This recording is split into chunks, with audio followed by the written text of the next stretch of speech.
Okay, are you ready? Yes. Okay, this side seems more ready than that side. Hold on. Let me try it this way, okay? Guys, are you ready? Yes. They are ready. How about they? Are you ready? Yes. Good. Now I want everybody, all right? Like one. Are you ready? Yes. Good. That woke me up. How are you doing? Good. All right. I'm very happy to be with you again today. My name is Patrick Valtin, and I'm going to entertain you for the afternoon. Are you ready to be entertained? Yes. See, this morning was a warm-up, right? Now we can go full speed. You know, every year we have a convention. How many of you were in Rome? Cool. You remember the subject of last year? My subject? It was about Tone 40. How many of you remember that? Come on, this is an honest question. See, so if I was doing the same seminar today, most of you would think it's a new seminar. A gentleman from Germany just came to me. Can I tell you a story? And I need to share that story because it really explains why I keep doing this every year. So last year in Rome, we were giving this seminar on Tone 40. This gentleman, he has a driving school in Germany. And he came to me and he just said, Patrick, after that seminar in Rome on Tone 40, I applied Tone 40, and for the next 6 months, I had 0 failure in test driving my students. Wow. Give him a hand.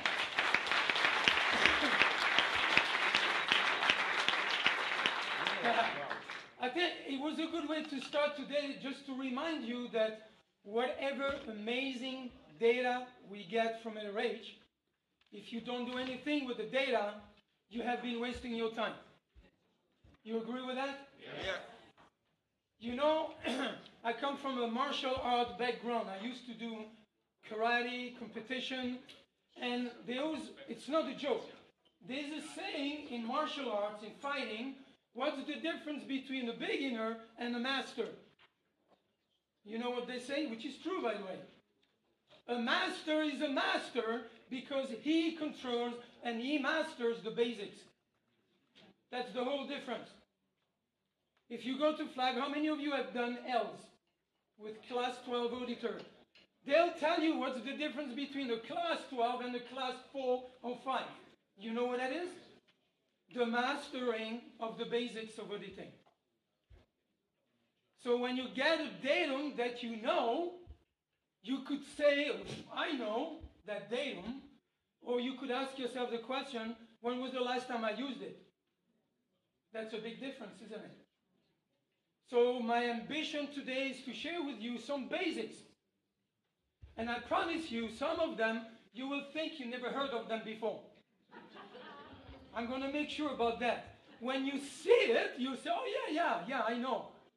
But then we'll do something special, and you might remember that you actually forgot to use them.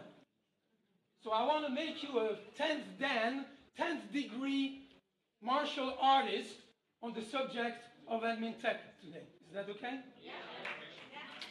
All right. So you'll be able to kick some butt on Squirrel admin tech. Because the whole purpose is, this is the title of the lecture. I had to find the title. But I don't know if you have the same feeling from time to time. It has been getting tougher and tougher to do good business. How many of you would agree with that statement? In other words, let me say it another way, and I know everybody will raise your hand. It is harder to make €1 today than it was a few years ago. Raise your hand if you agree. Okay? So some of you are still not awake, or the translation is lacking. I don't know of a country where it's easier to make a buck than it was a few years ago. So does it mean that we need to work harder? Sure, per the affluence attainment formula. It really starts with hard work, but it also means we need to work smarter. So my ambition is to share with you some very interesting basics that are, by the way, a continuation of last year which was a Tone 40 seminar. This year, I want to show you the importance of sticking to your postulates in order to get something done. This morning, Raphael was very properly showing you the importance of having a basic purpose, right? And the basic purpose, by the way, is a primary postulate. You understand that? If you don't have that, there's nothing you can get done.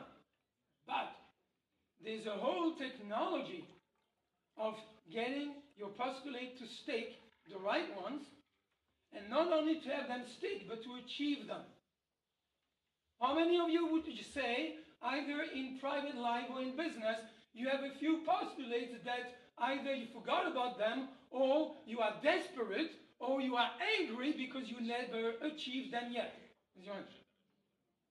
Meaning that you may have basically created, developed postulates that you wanted to achieve personally on the third dynamic, and it did not happen.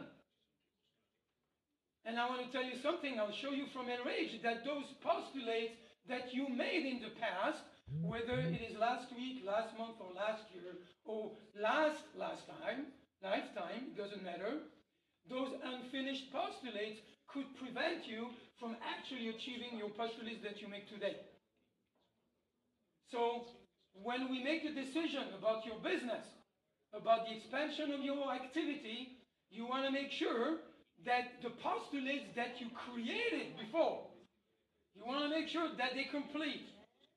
Otherwise, what do you call them? A unfinished postulate. How would you call that? A incomplete cycle of action, right? Now, there's a very interesting definition of incomplete cycle of action. If you look in the technical dictionary, some of you might never have heard about it, but it is a definition of an ARC break. In the technical dictionary, ARC break, incomplete cycle of action. How many of you have many incomplete cycles of action in the business? Right? We will not go into the first dynamic. We'll stick on the third. It's easier to confront. All right? So let's look at those relationships that I just gave you from LRH. Right? First, there's a postulate, which is a decision that you make about your future, about your business. And then you make many of them, and some of them you never complete them. So if they are not complete, they are incomplete cycles of action. An incomplete cycle of action, what does it do to your control of your business? If you have a lot of incomplete cycles of action, can that have a negative impact on your ability to control your life? Of course. You know, the more incomplete cycles you accumulate, the more difficult it will be to complete the ones you are trying to complete today. Right? Knowing that an incomplete cycle of action, per LRH, is one of the definitions of an ARC break, here's a very, very personal question I have for you. Have you ever had an ARC break against your business? Raise your hand if that ever happened. Now, what does it mean to have an ARC break against your business? It means, for example, you wake up in the morning and you think to yourself, I have to go to work. All right, how are we going to handle this? How are we going to handle that? Right? And you don't feel very excited about it. Have you ever been ARC broken at tone 40? That does not happen. Have you ever been ARC break against someone or something when you are at enthusiasm on the tone scale? Never. How do you know that you could be ARC break against your business? When your tone level on the subject of your business is below 2. Maximum at 2. If that is your chronic, and I'm not talking for you like, Raphael was saying this morning, it's for your friends. If you know someone who is chronically below 2, relatively to his business or her business, you know they have an ARC break. Now, we know what ARC break are coming from. We're not going to handle that today. I just want to look at it from the viewpoint, if you have a lot of incomplete cycles on your business or on your job, it could happen that just because of that, it has a negative impact on your ability to achieve your very important postulates today. number one. And number two, it could create so many incomplete cycles that you don't have enough attention unit to put enough attention unit on your current cycles. Incomplete cycles will reduce your control today. And number three, it could give you ARC breaks against your business, and sometimes you don't even know why. Does that make sense? All right, so very important.